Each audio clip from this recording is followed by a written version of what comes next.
Queridos irmãos e irmãs, jovens, a minha voz está parecendo a voz de um pato rouco, né? Mas é porque eu estou com uma crise de sinusite, não é transmissível, tá, irmãos? E eu ministrei hoje pela manhã no evento de casais e ontem à noite. Mas ministrei as duas vezes com essa mesma voz, consegui. Então quero pedir que vocês orem por mim, que eu quero ver se eu consigo pregar pelo menos 2 horas.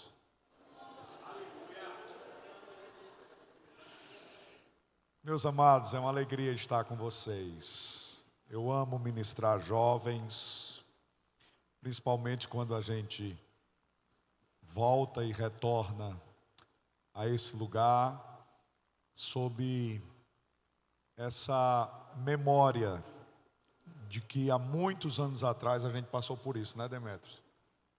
Agora não mais, né? A gente viveu a experiência da juventude na igreja, servindo ao Senhor e sendo ministrados. Está dando para me entender, irmãos? Está dando para entender? Amém, graças a Deus. Não está parecendo o Pato Donald não, né? Tá, né? Mas Lucas capítulo de número 15. Eu quero convidá-los a abrindo a palavra. Se nós não nos envergonhamos do Evangelho, nós precisamos entender quais são as razões que nos dão o direito de se orgulhar do Evangelho, que é poder de Deus para a salvação de todo aquele que crê. Lucas 15, 8 e 9.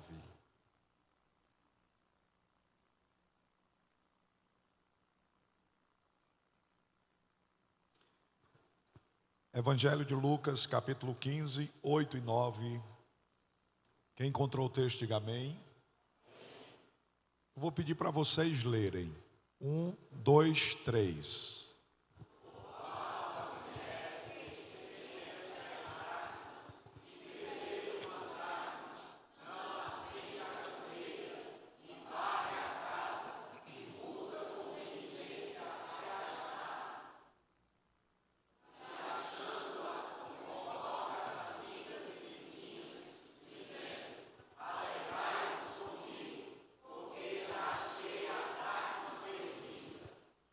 Muito bem, essa é uma das parábolas menores da Escritura Sagrada, porém uma das parábolas mais potentes, mais interessantes.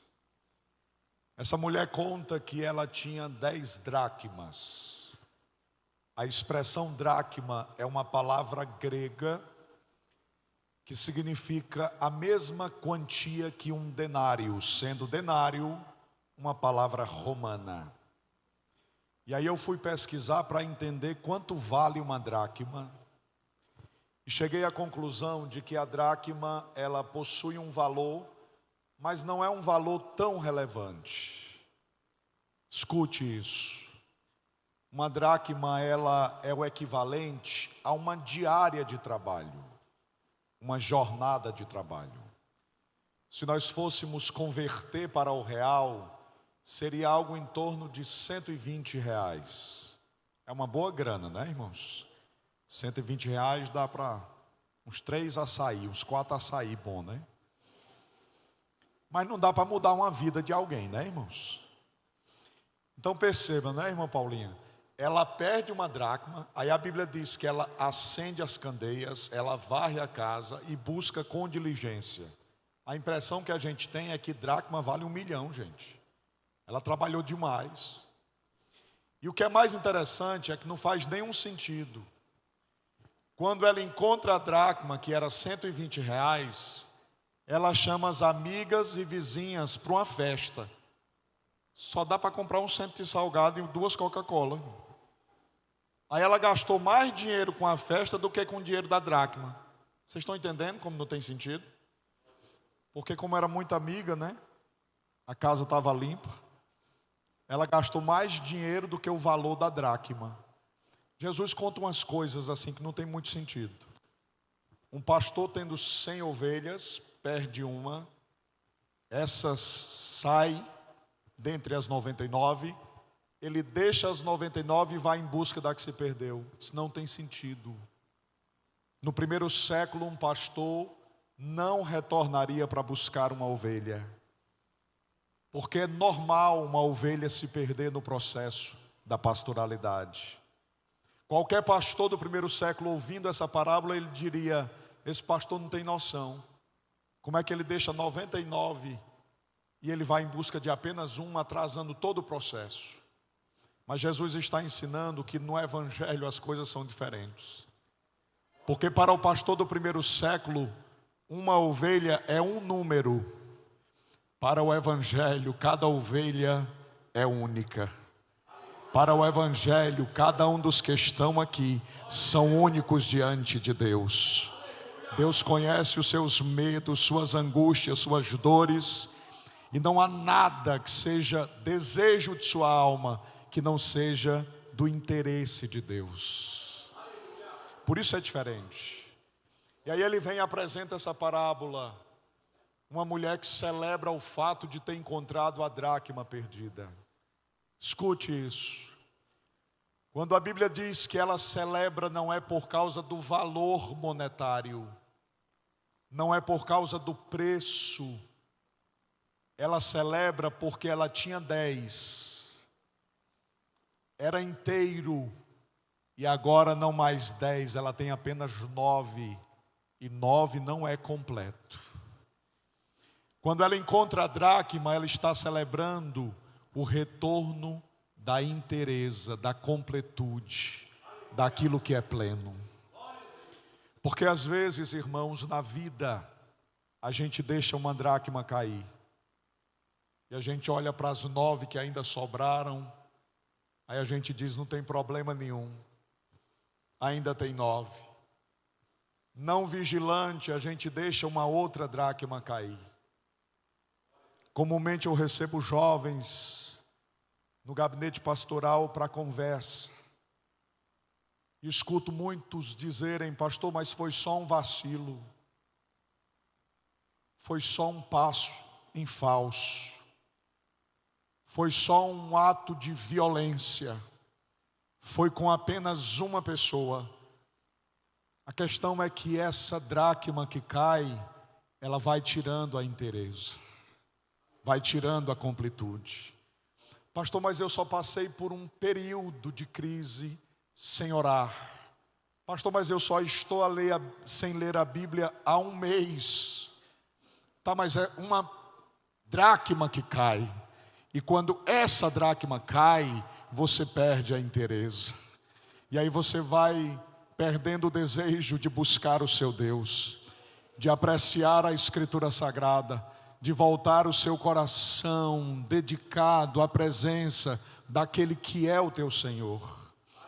E as coisas começam a ganhar um outro sentido.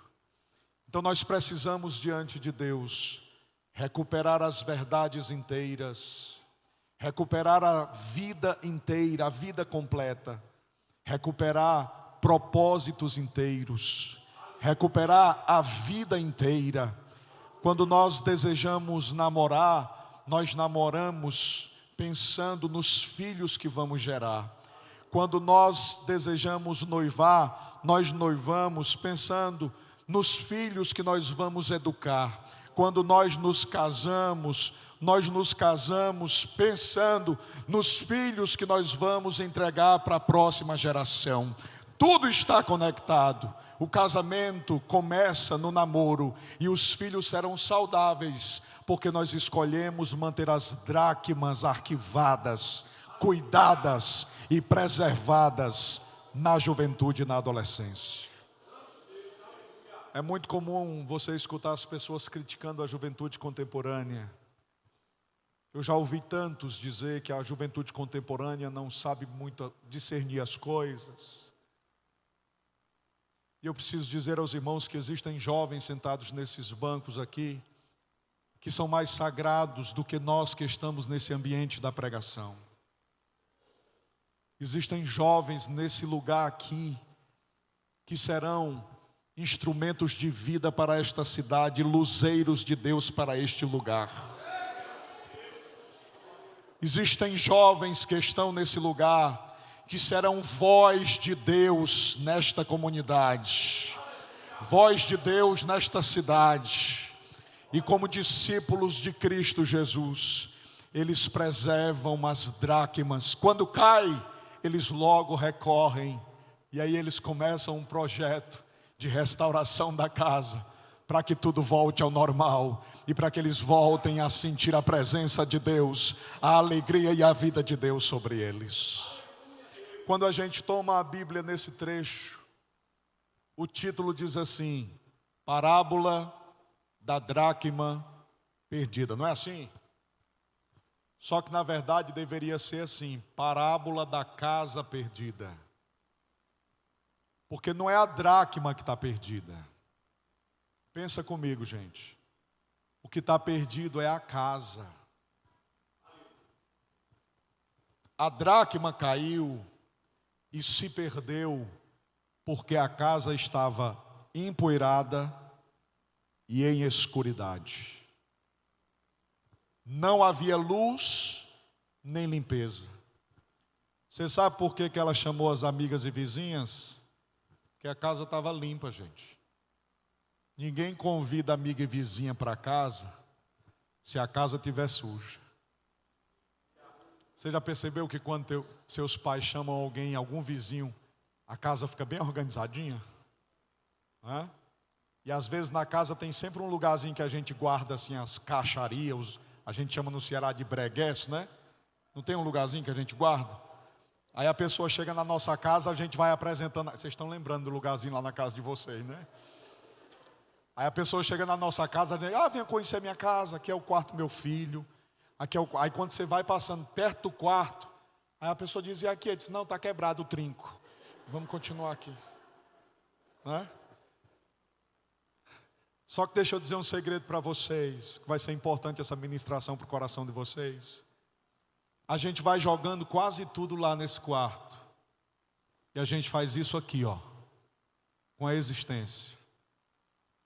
A gente é afetado, humilhado, às vezes preterido, às vezes desprezado, às vezes abandonado, às vezes traído. E aí a gente vai colocando nesse quartinho. A gente cria o quarto do breguesso na existência, na vida. Aí a gente vai arquivando, vai colocando. Passam-se 10 anos, você já é um jovem adulto. E de repente você chega para conversar lá no gabinete pastoral. Eu já recebi tanta gente assim, irmãos e irmãs. Pastor, não sei o que é que está acontecendo. Eu estou empregado, a despensa está cheia, eu estou bem de saúde, mas eu estou sentindo uma angústia, um medo, um desespero, uma desordem. O que aconteceu? Aí eu vou explicar tudo para essa pessoa. Chega uma hora, gente, que a porta não suporta. A gente guarda tanta coisa nesse quartinho, que tudo que está lá, quando a porta rompe, invade todos os compartimentos da casa. E isso acontece às vezes quando você está bem, quando você está saudável, quando você está namorando, quando você está noivo, noiva, quando você está desfrutando de bom relacionamento, quando você não está sendo afetado por bullying, por desprezos, quando você não está envolvido com nada que desagrada o seu Deus, quando você está conseguindo segurar os dramas e as lutas que a juventude te convida a vivenciar, que são tamanhas as lutas de um jovem, de um adolescente. Eu acho tão legal quando a gente escuta assim alguns adultos dizendo: jovem não sabe o que é problema. Parece que ele tem amnésia, né, irmãos? Os problemas de um adolescente são infinitamente mais complicados do que problemas de um adulto. Porque um adolescente não tem o mesmo repertório emocional de um adulto para superá-los. E ele está na fase da adolescência, dos 12 aos 17 anos, sofrendo uma mudança hormonal, que dos 17 aos 100 anos ele não vai sofrer. As mudanças hormonais do corpo que acontecem nesse período, elas não acontecem em nenhum outro espaço-tempo da existência. E a pessoa está passando por tudo isso biologicamente, e às vezes não é compreendido, não é escutado e não é percebido. E a única coisa que a gente escuta, que eu escutei muitas vezes, é que isso é falta de problema, por isso que você está assim. Né? E aí a gente precisa recorrer à Sagrada Escritura e ouvir a voz do nosso Pai. Porque a voz do nosso Pai tem direção nesta noite. Ele conhece esse quarto, esse arquivo, esse lugar onde tem muita coisa empoeirada. E a voz de Deus para você é que Ele vai entrar nesse quarto. Ele vai começar a tirar o que você já deveria ter removido desse espaço. E Ele vai fazer uma faxina para a glória do nome dEle. E Ele vai transformar o teu futuro em um futuro de paz. A porta não vai romper, porque assim como está limpo os demais compartimentos, esse também estará, para a glória do nome do teu Deus. E aí nós começamos a perceber que o que acontece de milagre naquele lugar, irmãos, é a casa limpa. Ela não está celebrando porque achou a dracma, ela está celebrando porque achou a casa. Olha que coisa extraordinária. E você sabe o que é mais lindo em tudo isso? É que Deus está nos ensinando talvez um dos princípios mais poderosos da vida. Eu preciso dizer isso para vocês, olhando nos olhos de vocês. Às vezes, Deus vai tirar algumas coisas de vocês, para que vocês compreendam que existem coisas que são essenciais e indispensáveis. Ela perdeu a dracma, mas achou a casa. Ser discípulo de Jesus não é glorificar Deus apenas por aquilo que Ele te dá. O discípulo de Jesus glorifica Deus pelos seus nãos. Glorifica Deus pelas portas que se fecham. Glorifica Deus pelo seu silêncio. Glorifica Deus pelas coisas que você não consegue. Porque Ele está cuidando da sua história. Ele está limpando a casa. Ele está purificando a casa. Existe algo maior em processo. Ele está talhando a sua história, porque Ele é o seu Deus. Seja Ele bendito para sempre. O desejo de estar com a garganta boa, irmãos. Então aquela mulher encontra a casa. E ela só encontra a casa porque ela reconhece que perdeu alguma coisa.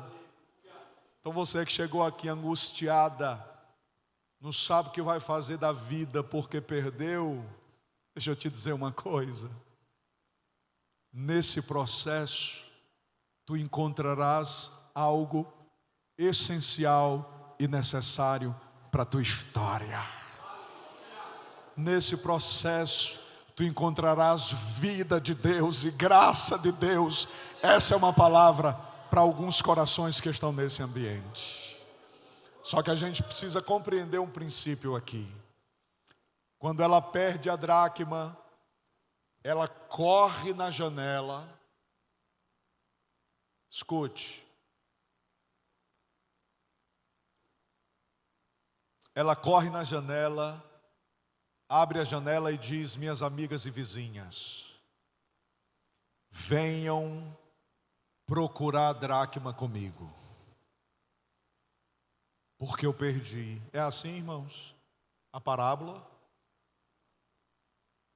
Ela convida as pessoas para procurar a dracma, ou ela convida as pessoas para celebrar a dracma encontrada? Você está começando a entender um princípio para a vida? Existem coisas que não adianta a gente ficar terceirizando. Existem circunstâncias que a gente tem que assumir a responsabilidade. Ah, pastor, mas é porque eu ainda sou adolescente. Qualquer coisa Jesus fala com a mamãe. Qualquer coisa Jesus fala com o papai.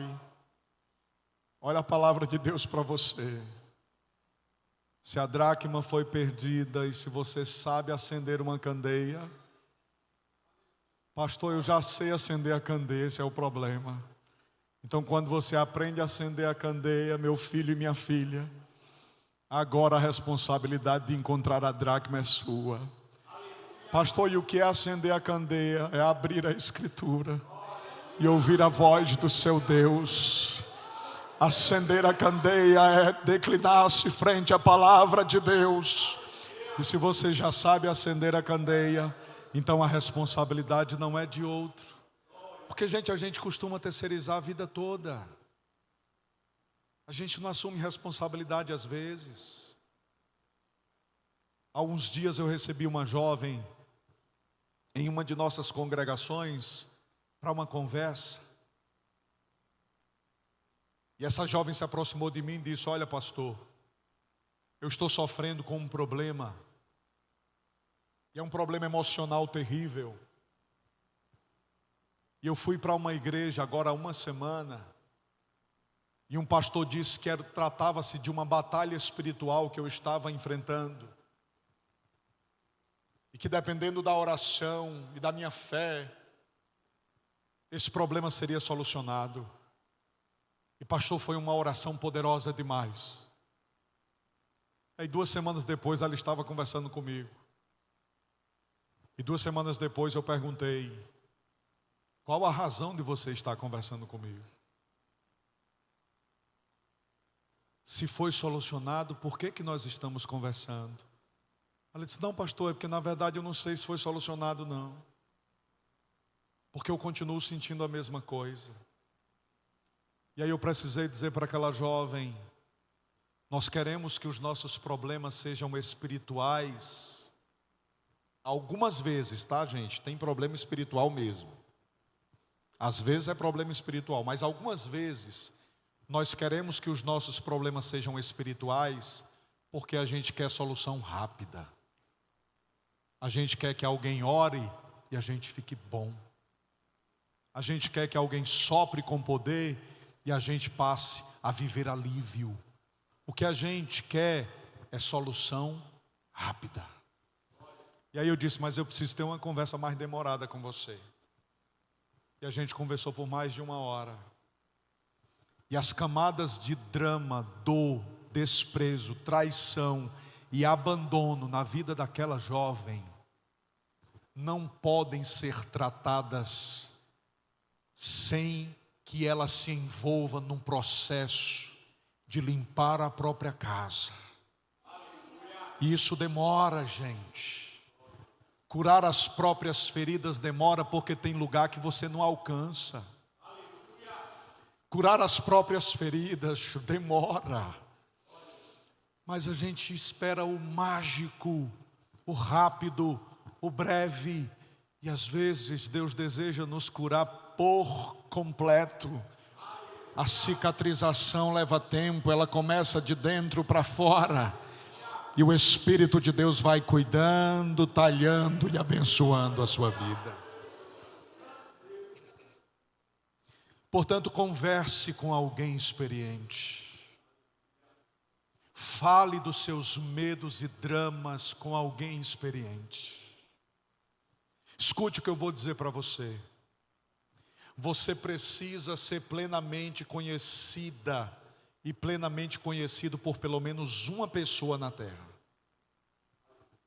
Pastor, eu não posso confiar nos meus progenitores, nos meus pais, nos meus tios, nos meus primos. Para contar isso eu não sinto segurança. Você tem pastores. Pastor, mas eu não me sinto bem em conversar com os meus pastores. Você procura a liderança de jovens e eles vão indicar alguém para conversar com você. Pastor, eu já tenho uma amiga. Ela só é 3 anos mais nova que eu. Aí você vai conversar e a conversa vai bater e voltar. Você precisa de uma escuta que tenha habilidade para discernir a sua fala. E todos nós precisamos, jovens, Eu tenho 42 anos de idade. Eu me reúno uma vez por mês com um pastor para prestar contas da minha vida. Escute, eu tenho 42 anos de idade. Eu me reúno uma vez por mês com um pastor para prestar contas da minha vida. E esse pastor tem sido um instrumento de Deus na minha vida. Eu chego às vezes lá cansado, cabisbaixo, e às vezes eu chego só para comer cuscuz com calabresa e café. Mas eu nunca saí daquele lugar com máscaras. Eu saio daquele lugar com alegria, porque eu sei que é seguro falar naquele lugar. Porque eu sei que tem alguém interessado em ouvir o meu lamento, a minha dor, e alguém interessado em celebrar comigo as minhas vitórias. Eu quero profetizar amigos sobre a sua vida.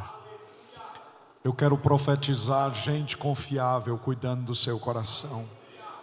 Eu quero profetizar Andrés que vão olhar para vocês e vão dizer: tem peixe e pão na mão, então tem projeto de milagre nas mãos desses meninos.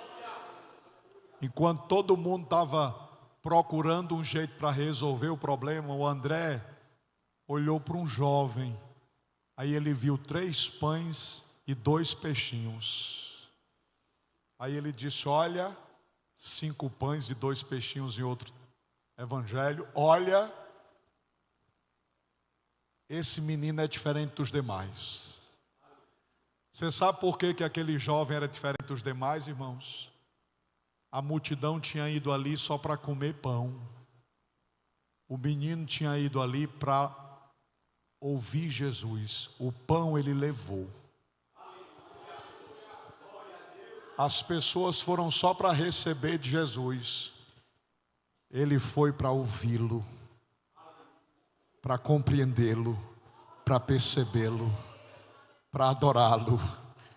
A comida ele levou, ele é diferente por isso. Por que é que você está aqui nesta noite? Você está aqui nesta noite porque você espera que Deus presenteie você com um futuro de paz? Deixa eu trazer uma palavra para você. Você pode ter garantias de um futuro de paz. E as garantias de um futuro de paz, elas são assinadas hoje. É a decisão que você toma hoje de glorificar o nome do seu Deus na sua vida. Pastor, e até quando? Quando você acordar amanhã, aí você acorda com a decisão de mais um dia glorificar o nome do seu Deus na sua vida. E aí você faz isso segunda, terça, quarta, quinta, sexta, sábado, domingo e segunda. Se alguém inventar um outro dia depois dessa segunda e dessa terça, Deus tem que ser glorificado nesse dia também. Você vai vivendo para a glória de Deus, você vai falhar, você vai vacilar, em dados momentos você vai tropeçar, você vai cair, mas você não ficará estendido e você não será desprezado. Porque vai ter gente te percebendo e você vai ser erguido. E o Espírito de Deus vai te trazer de volta a esse lugar. E a graça do Senhor visitará a tua história. É essa palavra, irmãos. Irmãos, vocês estão conseguindo entender? Está dando para... Ô Jesus. Eu estou pensando que eu estou falando para dentro, né? Amém, queridos? Olha, eu já preguei uns 20 minutos. Terminei já 3 tópicos da mensagem, falta só 19. Irmão, estou já terminando, viu? Estou já terminando, a gente vai já limpar a casa, porque esse negócio de faxina demora demais, irmão. Negócio complicado, né? Mas escute aí, segura no banco aí, em nome de Jesus, vai dar certo, né? Ela assume, ela não terceiriza, ela assume. E eu preciso tomar essa decisão. Eu tomei a decisão de glorificar a Deus com 17 anos de idade.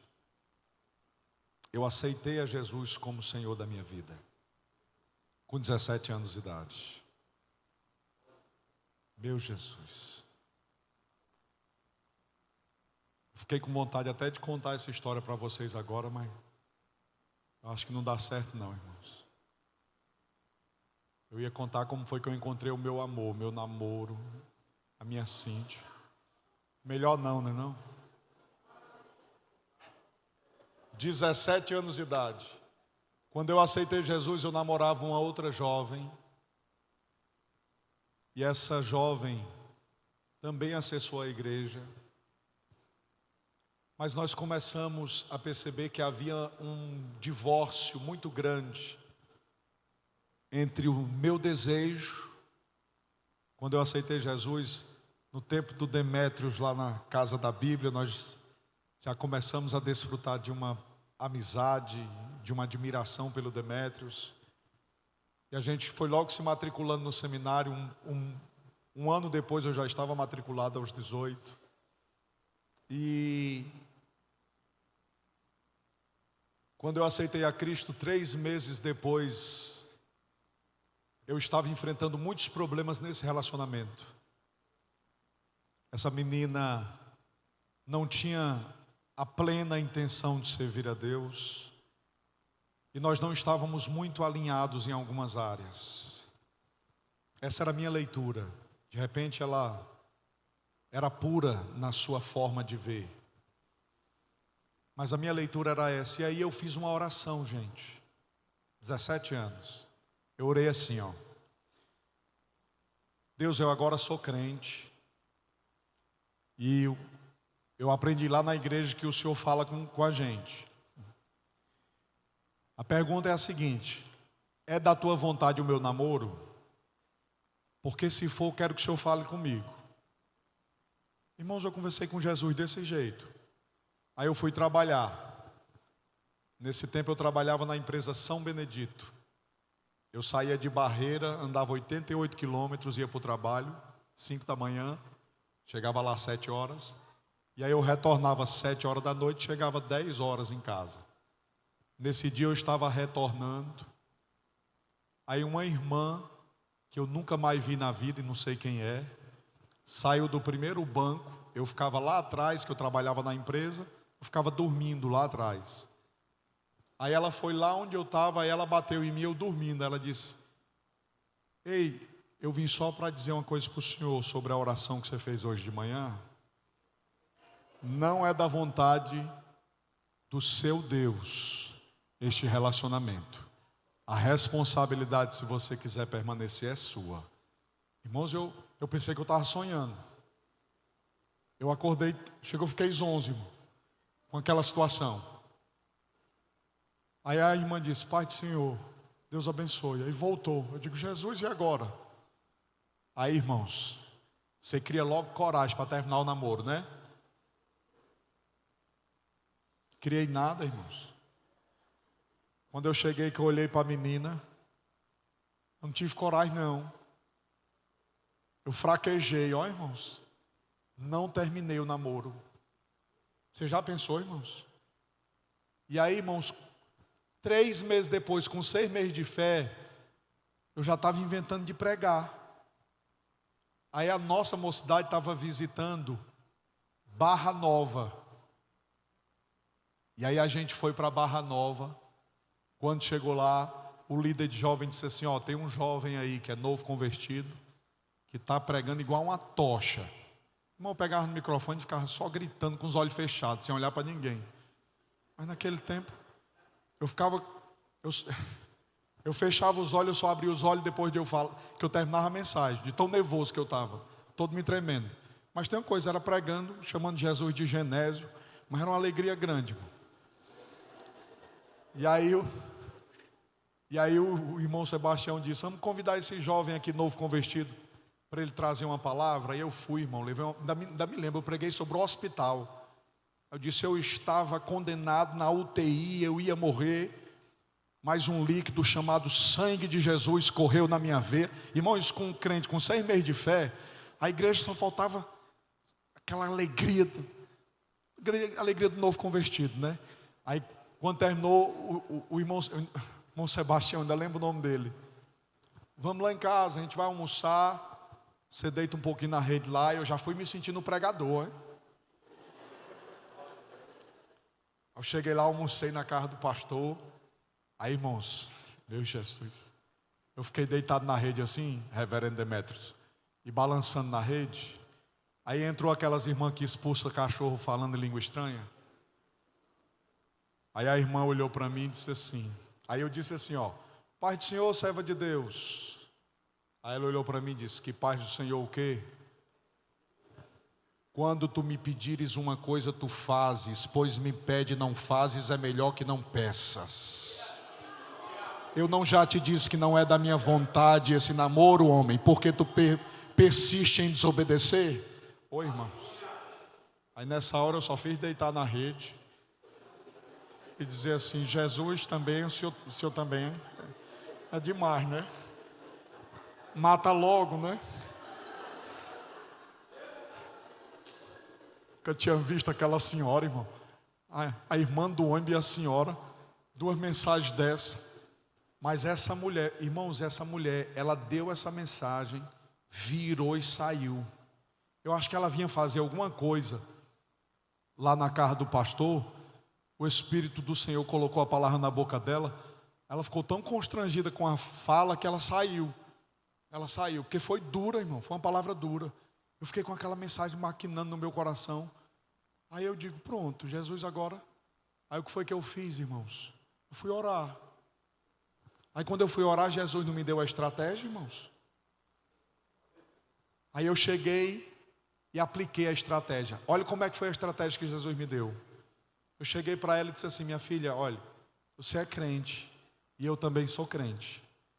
Então hoje à noite você vai orar e você vai dizer assim: Deus, é da minha vontade aquele namoro? Se for da vontade de Deus, então Ele vai revelar para você. Se não for, Ele não vai revelar. Amém? Você ora antes de dormir? Ela disse: oro. Aí eu fui para casa, eu olhei para o céu e disse: pronto, Jesus, aí. Agora é contigo, né? Não é não, irmãos, ele não tinha falado comigo, né? Corajoso, né não, irmão? Homem corajoso. Coloquei para Jesus, eu terceirizei. Aí o que que acontece? No outro dia eu fui trabalhar, no outro dia quando eu cheguei na casa dela, ela estava chorosa, irmão. Eu disse: o que foi que houve? Por que é que você está assim? Disse: não, é porque eu tive um sonho. E no sonho, quando começava o sonho, nós estávamos numa festa numa igreja e você não tinha chegado ainda. Aí eu dizia assim na festa: Senhor, se ele vier com aquela blusa verde. Irmão, só tinha umas 5 blusas, uma verde, uma azul, uma preta e uma branca, eu acho. Se ele vier com a blusa verde, é porque é de Deus o nosso namoro. Agora, se ele vier com a azul, eu vou entender que não é de Deus. Aí eu disse: e aí?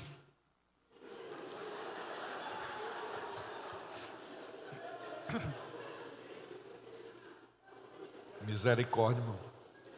Sai até da mensagem agora, né? Eu posso continuar contando, irmão? E aí quando eu disse aí ela disse: tu chegou com a blusa verde. Ô irmão, cheguei, eu murchei. Aí eu disse: por que é que tu está chorando? Não, é porque a gente ficou na festa e no final da festa tu se aproximou de um lugar bem alto que tinha assim na festa. Aí tu só fez desabotoar a blusa verde e tinha uma blusa azul por baixo. Aí tu segurou a verde e soltou. Aí eu disse: tu entendeu, né? Ela disse: entendi. Eu ainda estava com medo dela não ter entendido, irmão. E aí, claro, né? Nós ficamos ainda conversando, não mais namorando, mas conversando por um tempo. Porque há um processo de respeito que você precisa ter. Só que eu fiz uma coisa que eu não queria aconselhar vocês a fazerem não, mas eu fiz, viu? Irmão, tem até que hora? Não. Ah, é 8h30, é? Escute, eu fiz uma oração. Sabe qual foi a oração que eu fiz assim que eu terminei o namoro? Eu só beijo a minha esposa.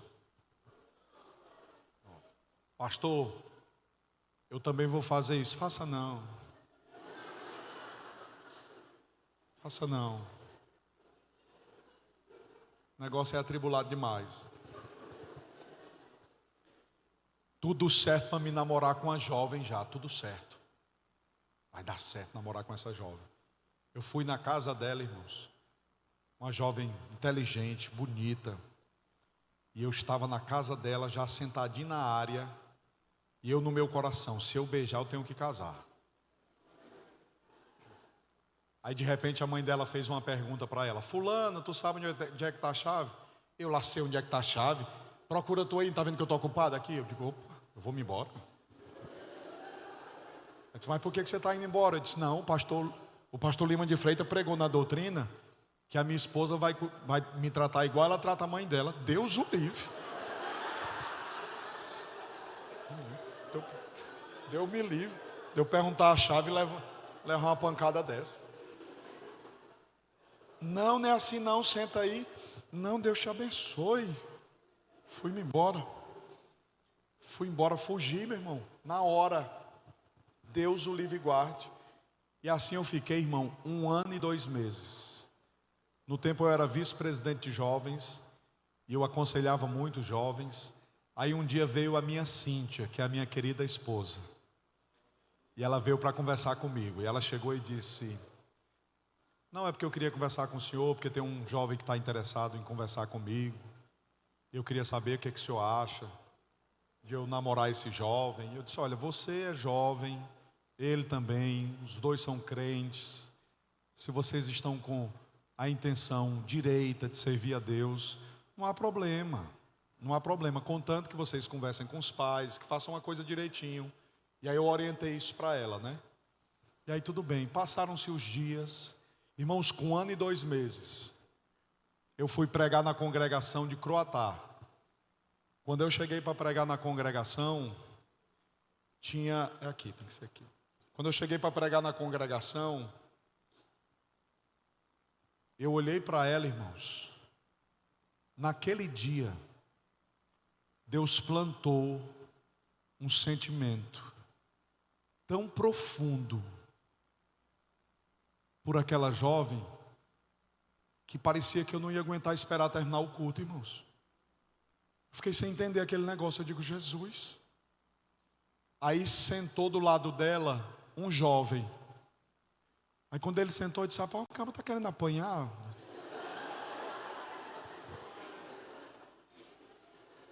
O que aquele envenenado está fazendo ali, rapaz? Eu fiquei com raiva do irmão.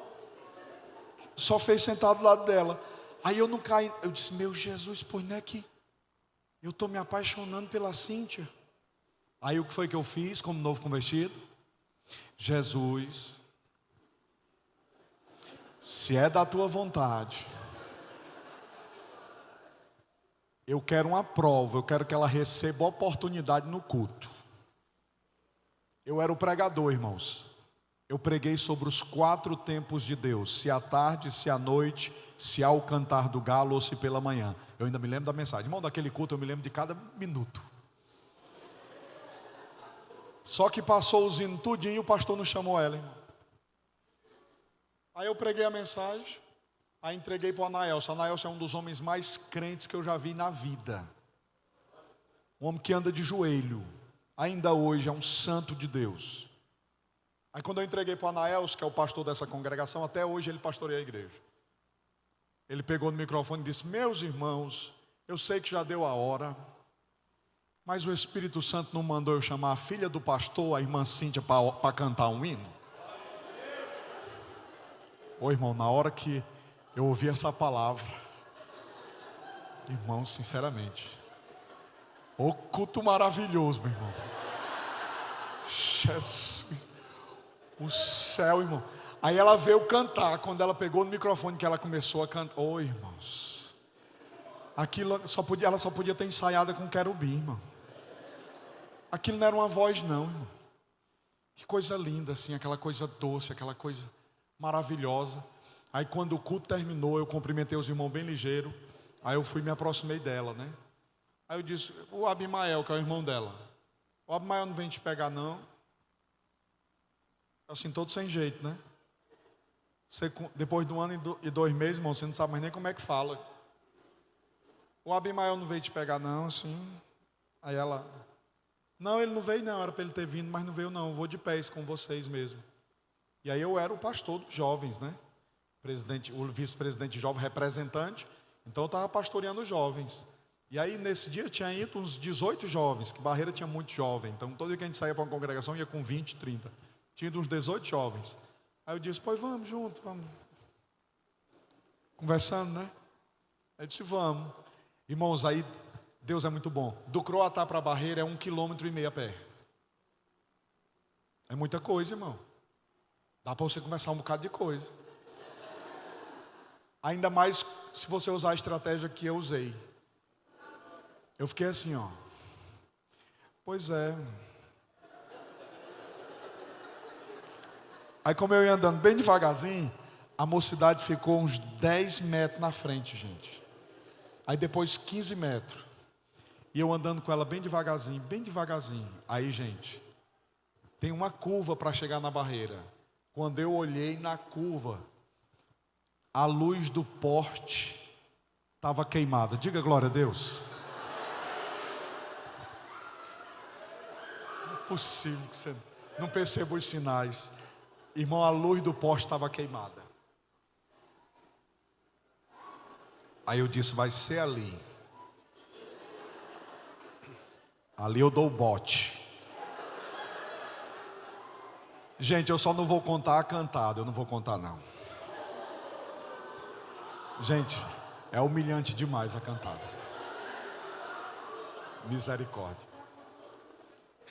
Misericórdia. Estou abrindo o coração hoje aqui para os jovens, né?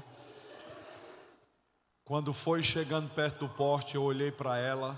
Aí eu fiquei pensando no que eu diria, assim, uma cantada extraordinária mesmo, sabe? Aí o que veio na mente, Demetrios, foi dizer assim, ó. Como é que está o coração? Se fosse hoje, irmão, ela ia dizer assim, batendo. Eu estou respirando, né? Mas ela olhou para mim e disse assim, ó. Desocupado esperando alguém interessante para ocupar.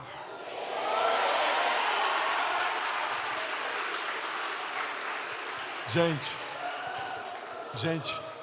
a Cíntia é a Cíntia. Até hoje ela é desse jeito, gente. Acredita? Do mesmo jeito. Toda vida que eu chego para ela tentando dar uma resposta assim, mais profunda que um pires, aí ela dá aquelas respostas assim, eu digo, Jesus, será que eu casei com um ser humano mesmo ou foi com um anjo? Porque ela tem um jeito assim de responder as coisas. E aí eu disse, é mesmo? Ela disse, é. Aí eu só fui estender aqui a mão, ó. Aí os dedos cruzaram, ó. Aí quando chegou no porte, que a Enel me ajudou, eu acho que foi um anjo que jogou uma flecha, né?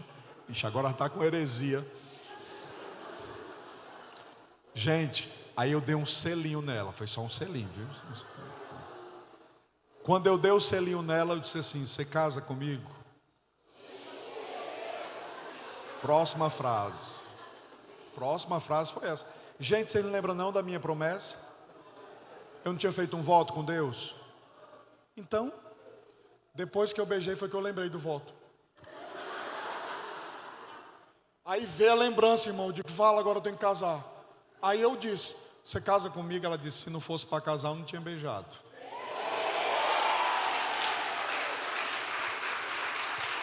Pronto. Aí eu cheguei lá, irmãos, na casa dela. Aí eu cheguei valente. Pastor, qual era a sua idade? Eu tinha 19 anos e ela tinha 15 anos.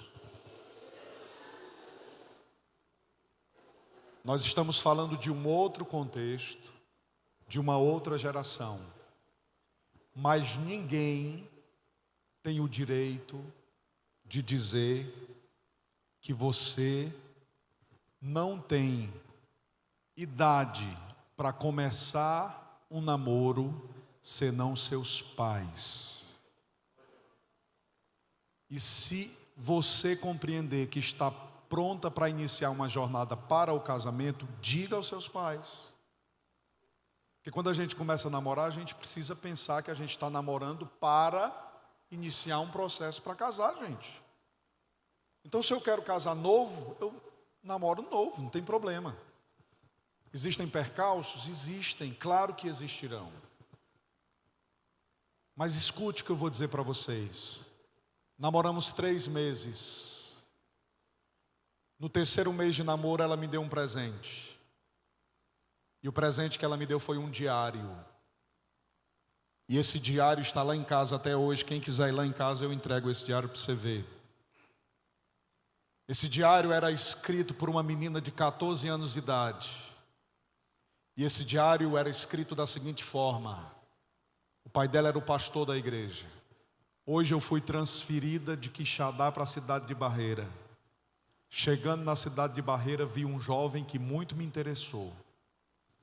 Fui atraída por ele, parece um jovem interessante. Aí depois ela escreve: descobri que ele tem uma namorada.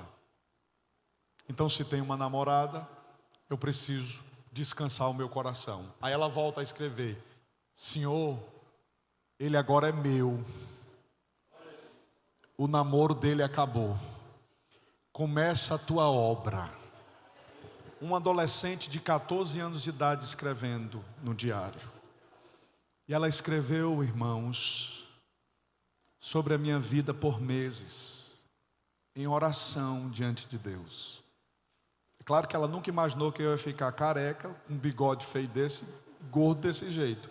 Eu era mais bonitinho, gente. Mas ela escreveu. E ela escreveu o desejo do seu coração para o seu Deus. E o desejo do meu coração era encontrar alguém que amasse mais a Deus do que a mim. E Deus me deu uma Cíntia que ama mais o mestre do que a mim. Uma mãe preciosa para os nossos filhos. Uma esposa que é calor para o meu coração e que faz da minha volta para casa o melhor momento do meu dia. Tudo aquilo que o dia tira de mim, a Cíntia compensa.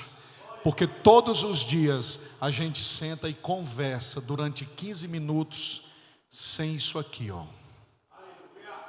Pastor, 15 minutos com qualidade pode mudar a sua história.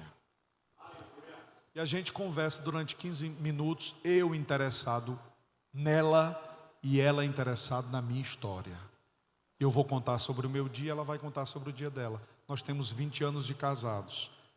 Eu posso dizer para os irmãos, debaixo do sangue de Jesus, eu sou mais apaixonado pela Cíntia hoje do que naquele dia com a luz daquele porte queimado. Sabe por quê? Porque a Cíntia conhece todas as minhas noites, todas as minhas sombras, todos os meus medos. Sabe o que ela faz? Ela acende a candeia da minha casa. Ela ajuda a varrer a poeira da minha casa. Ela encontra as dracmas comigo e eu encontro as dracmas dela. E a gente convida a gente lá para casa para celebrar a vida, porque a bondade de Deus se estabeleceu na nossa casa. E isso é feito a partir de casamento, gente, de relacionamento. Mas também a partir da oração de 2 adolescentes, que alguém poderia dizer inexperientes demais para decidir. Não, nós não somos. Amém, queridos? Nós já temos responsabilidades para tomar a decisão que nós possamos tomar agora. Eu concluo essa ministração e eu espero que você tenha sido abençoado, abençoada nesta noite, trazendo 3 conselhos. Acenda a candeia. São 1189 capítulos e 31.102 versículos de vida para você. Leia a Escritura, abra a Escritura, ame a Escritura, viva a Escritura. Que a Escritura Sagrada seja o seu farol e a espada com a qual você estará em defesa. Viva a Escritura. Segundo lugar, organize a casa. Limpa. Purifica. Deus não exige que você seja perfeito. Deus exige que você seja coerente. Então, se você vacilou, se você falhou, se você caiu, corre para a cruz, corre para os pés de Jesus. Ele prefere um arrependido dizendo: Senhor, cuida de mim, eu preciso do teu abraço e da tua misericórdia, do que alguém que parece ser. E o terceiro e último conselho: construa amizades que celebrem as suas vitórias. Se você tem amigas e vizinhas para abrir a porta e dizer: vem comigo celebrar as minhas vitórias, você já é milionária, você já é milionário, você já tem um grande bem, um grande bem. Preserve isso, em nome de Jesus. Eu posso orar por vocês? Amém, queridos? Vamos ficar de pé, por favor. Posso orar, pastor Demetrios? Nós vamos fazer uma oração concluindo este momento da ministração.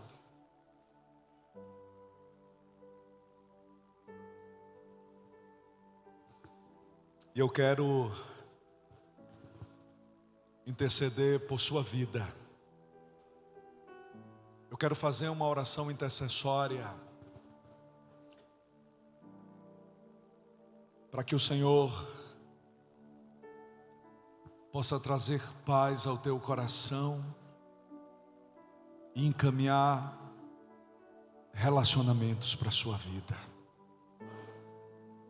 Que não seja no seu tempo, na sua hora, que seja na hora do seu Deus.